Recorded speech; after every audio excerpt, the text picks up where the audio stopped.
പാവപ്പെട്ട ജനങ്ങളെ ഭീതിയിലാഴ്ത്തിയാൽ ഒരു രോഗം പടർന്നു പിടിക്കുമ്പോൾ സമരം നടത്തും.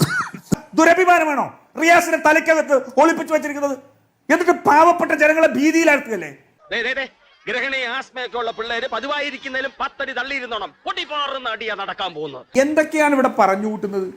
ഈ നിപ ബാധിച്ചതിന് ശേഷം 2018 16 മരണങ്ങളുണ്ടായത്. 16 മരണങ്ങൾ ഇല്ലേ? 2019 ഒരു കേസ് റിപ്പോർട്ട് ചെയ്തു, മരണമില്ല. 2021 ഒരു കേസ് റിപ്പോർട്ട് ചെയ്തു, ഒരു മരണം ഉണ്ടായി.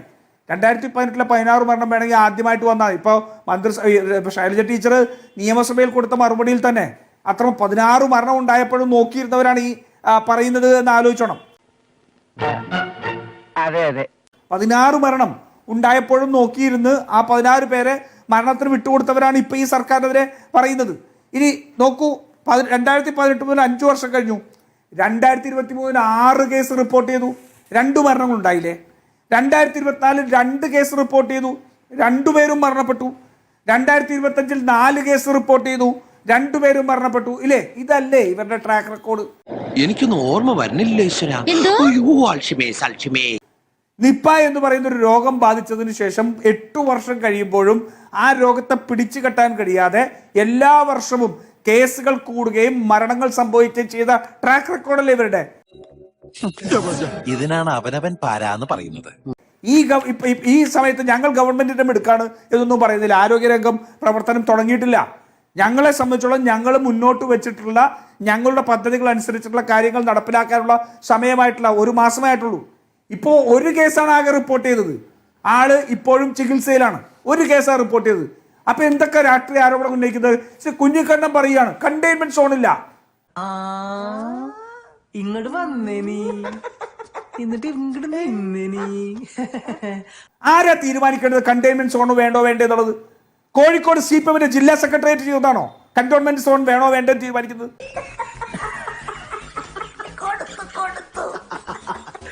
അദ്ദേഹം ഈ ചർച്ചയിൽ പറയാ കണ്ടെയ്ൻമെന്റ് സോൺ വെച്ചിട്ടില്ല. മിസ്റ്റർ കുഞ്ഞിക്കണ്ണൻ, നിങ്ങളല്ല തീരുമാനിക്കേണ്ടത്. ഈ നാട്ടിലെ ആരോഗ്യ വിദഗ്ധരുണ്ട്. ആ ആരോഗ്യ വിദഗ്ധരായിട്ടുള്ള ശ്രീ അരുൺ തന്നെ, ഡോക്ടർ അരുൺ തന്നെ ഇവിടെ പറഞ്ഞല്ലോ, ഒരു രോഗം വ്യാപിപ്പിക്കാത്ത സാഹചര്യത്തിൽ, ഒരൊറ്റ ആൾക്ക് മാത്രം റിപ്പോർട്ട് ചെയ്ത സാഹചര്യത്തിൽ ഈ രോഗത്തിന്റെ പ്രത്യേകതയും അദ്ദേഹം പറഞ്ഞു അങ്ങനെ വ്യാപിക്കുന്നതല്ല. അവിടെ കണ്ടെയ്ൻമെന്റ് സോൺ ഉണ്ടാക്കിയിട്ടില്ലെന്ന് പറയുന്ന CPM രാഷ്ട്രീയം, ഇത്രയും മ്ലേച്ഛമായ രാഷ്ട്രീയം കൊണ്ടു നടക്കാവോ ശ്രീ കുഞ്ഞിക്കണ്ണൻ?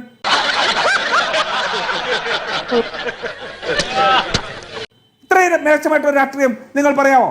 CPM ജില്ലാ കമ്മിറ്റി ചേർന്നല്ല കണ്ടെയ്ൻമെന്റ് സോൺ വേണോ വേണ്ടെന്ന് തീരുമാനിക്കുന്നത്. അതിന് ആരോഗ്യ വിദഗ്ധരുണ്ട്. ഗവൺമെന്റ് പോലും അല്ല തീരുമാനിക്കുന്നത്. ആരോഗ്യ വിദഗ്ധർ ആവശ്യപ്പെട്ടാൽ അത് നടപ്പാക്കും.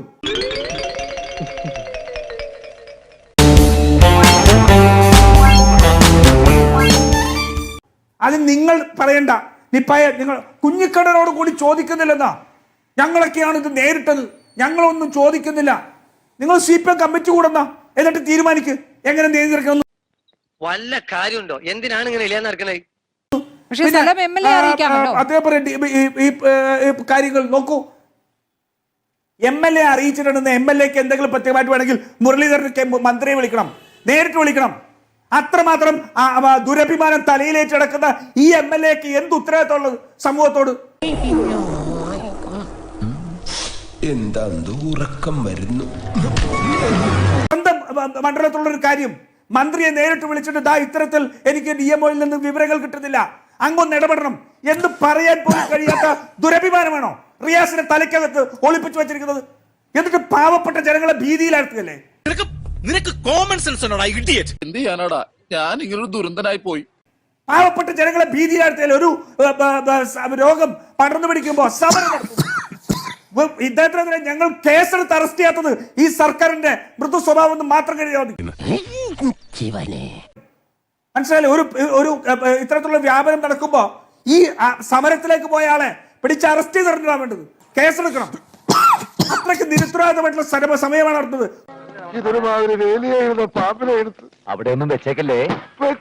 നോക്കൂ ആരൊക്കെയാണ് സ്മൃതി ഈ നിപ ബാധിച്ചതിന് ശേഷം സംസ്ഥാന സെക്രട്ടറി, പ്രതിപക്ഷ നേതാവ്, DYFIയുടെ നേതാവ് വരെ പത്രസമ്മേളനം വിളിച്ച് നിപയ്ക്കെതിരെ പറയുകയാണ്, സർക്കാരിനെതിരെ പറയുകയാണ്.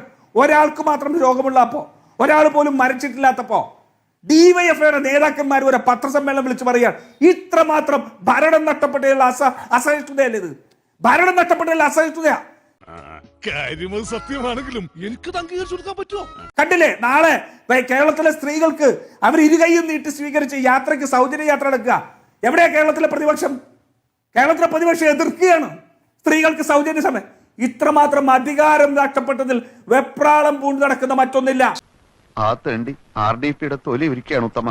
സഹിക്കല്ലാതെ എന്ത് ചെയ്യാ? പക്ഷെ കേരളത്തിന്റെ ആരോഗ്യ രംഗത്തെ ഡിസ്ക്രെഡിറ്റ് ചെയ്ത് കേരളത്തിലെ ഇപ്പോ ഇവരുടെ സർക്കാർ, ഒരു മാസം പോലും തികയാത്ത സർക്കാർ എന്തോ പരാജയമാണെന്ന് വരുത്തി തീർക്കാൻ നിങ്ങൾ കാണിക്കുന്ന ഈ വ്യഗ്രതയുണ്ടല്ലോ, നിങ്ങൾ അത് തുടർന്നോളൂ.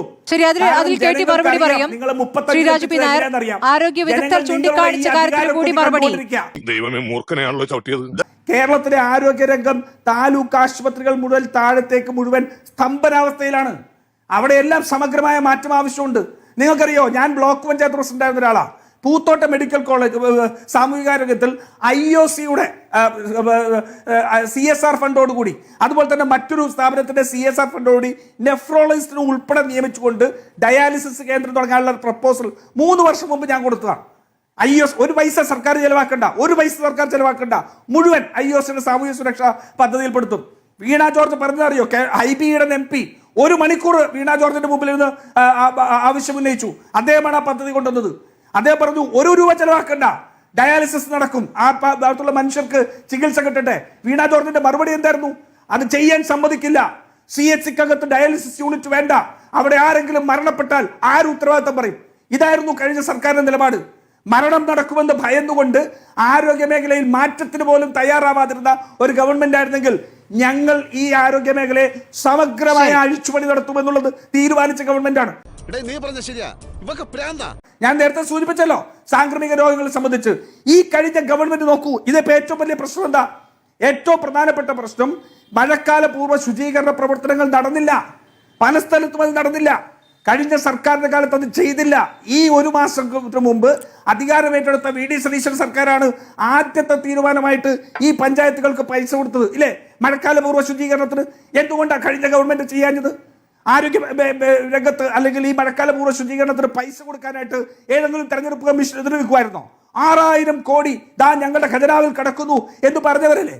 മഴക്കാല പൂർവ്വ ശുചീകരണത്തിന് പോലും പണം കൊടുക്കാതെ ഈ നാട്ടിൽ ആരോഗ്യ പ്രതിസന്ധി ഉണ്ടാക്കിയത് കഴിഞ്ഞ കാലത്തെ പിണറായി വിജയൻ സർക്കാരാണ്.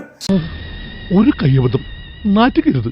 ഇനി തോന്നിയാസം പറഞ്ഞു നടന്നാലുണ്ടല്ലോ നാട്ടിലടിച്ചാൻ സൂപ്പാക്കും. അതിന്റെ ഉത്തരവാദിത്തത്തിൽ നിന്ന് ഒഴിഞ്ഞു മാറാൻ പറ്റില്ല.